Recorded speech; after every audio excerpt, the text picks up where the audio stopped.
Hey, Dan. Hey, Nikki. It is Tuesday night, the day before the birth of me. So it's April 29th,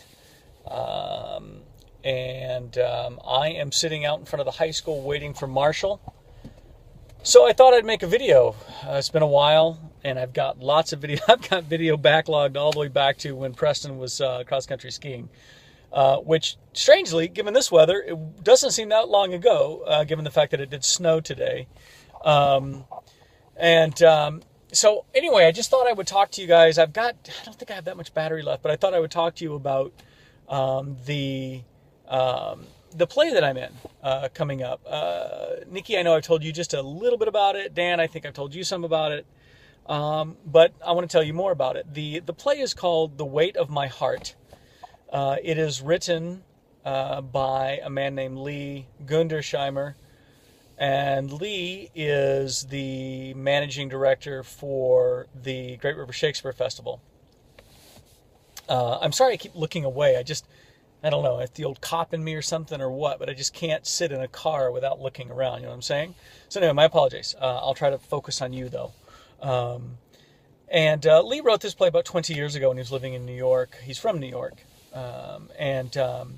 He is the guy who directed The Drowned Man, the last play I was in, where I was a Secret Service agent. And there's a couple of characters in this play that were also in that one. I think specifically Claire, who was the madam, in charge of the House of Ill Repute. She's in it. So anyway, so the play is actually, man, I really, really like this play. It's about a woman named Dorothy Eady, E-A-D-Y. You can actually Google her and look her up. She was born in England in the early 1900s. When she was a little girl, she started having visions of ancient Egypt. And then as she got older and grew, she was convinced that she had lived in ancient Egypt at one point in her life. Of course, her parents thought she was a nutter. They actually had locked her up in an asylum a few different times. And she herself perhaps wasn't quite certain whether she was or wasn't crazy. She ended up becoming an Egyptologist and spent most of her life in Abydos, A-B-Y-D-O-S, Egypt, and made her life's work Seti the First, the pharaoh. So in this play, the play is set in several different time periods. You've got ancient Egypt, you've got contemporary Egypt, you've got England of the early 1900s, and then England in 1940-ish. Anyway, so this. So the play, it doesn't have what's the word I'm looking for? It doesn't follow one timeline. The timelines tend to jump around a bit, which of course makes for a greater drama. So in this play, oh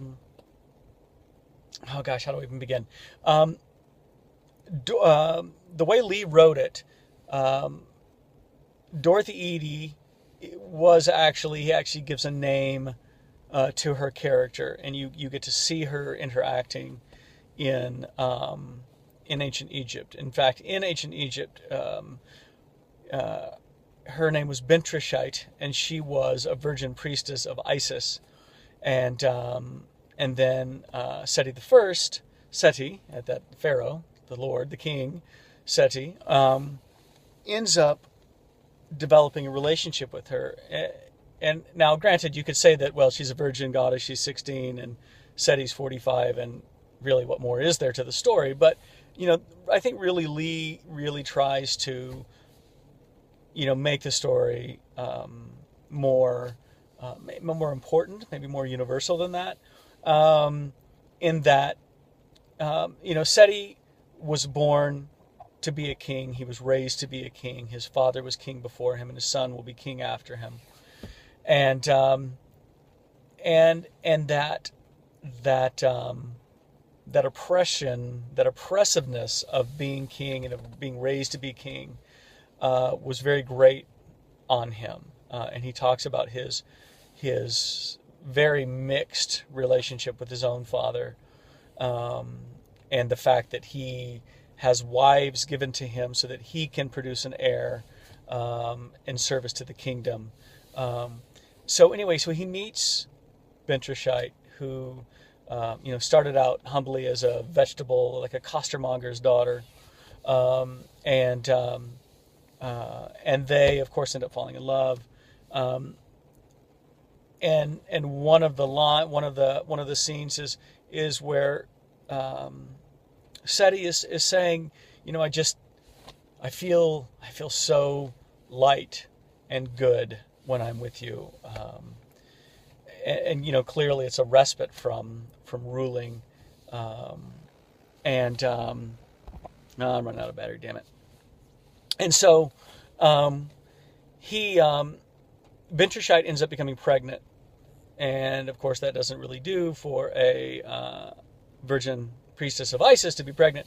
She ends up partly to protect herself, but more so to protect Seti, because she doesn't want to say who the father is.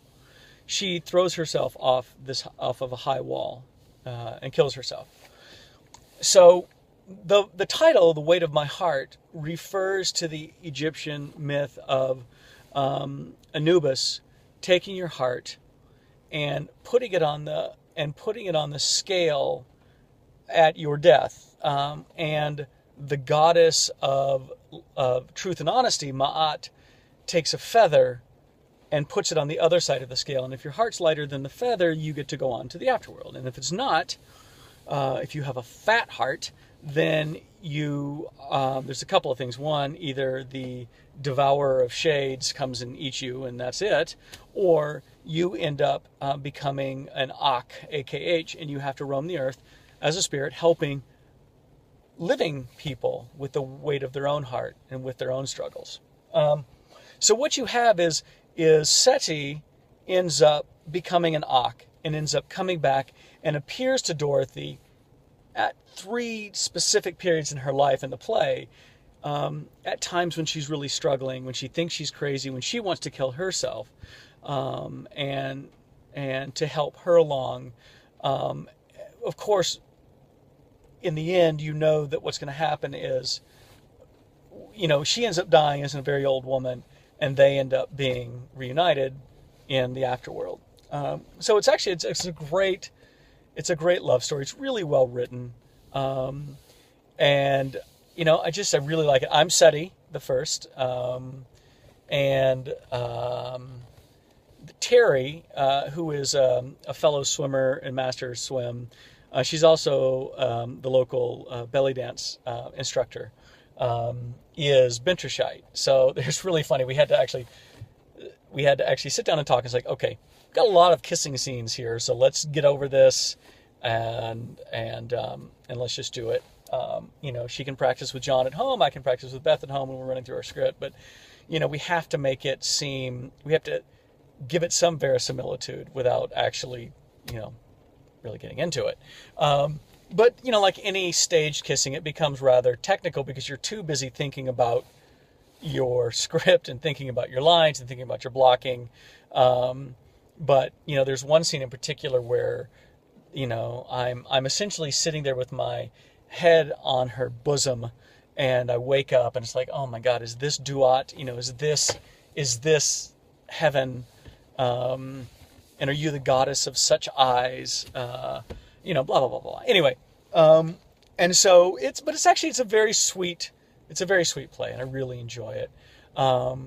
And so Thursday night and Friday night of this week, we're doing a staged reading, and that's where you have suggestive costumes, not actual costumes. We don't have any set, we don't have any lighting, specific theater lighting. But we do the blocking, we do the acting, but you still have script in hand. And it's actually going to be really enjoyable. I will be shooting some video. This time I'm having my own people shoot video, so I should be able to have video for you guys of this play. So Anyway, that's my story. Also on the theater, Colleen got a part in the Great River Shakespeare Festival. She is going to be a fairy in Merry Wives of Windsor. So she will be actually on the main stage just about every other night for 6 weeks running, which is pretty cool. So I think she's going to really enjoy it, and I think she's looking forward to doing it. She also has a part in a commercial for a local bank. It helps that this commercial is being directed by Lee, and also that the local bank is also my commercial lender. So anyway, it's all in who you know, right? But she gets $100 for this, so I think that's pretty cool. But yeah, it's going to be I think a fun summer, fun theater summer. I'm also doing a one-act reading. There's a whole series of one-act plays that are being read publicly, and I'm going to be involved in that. I think there's 3 actors in that. Claire, who was the madam, and Claire is also the 20 and 30-year-old Dorothy Eady in the play as well. So Claire is going to be in that. I'm going to be in it, and I think one other person. I don't know who it is.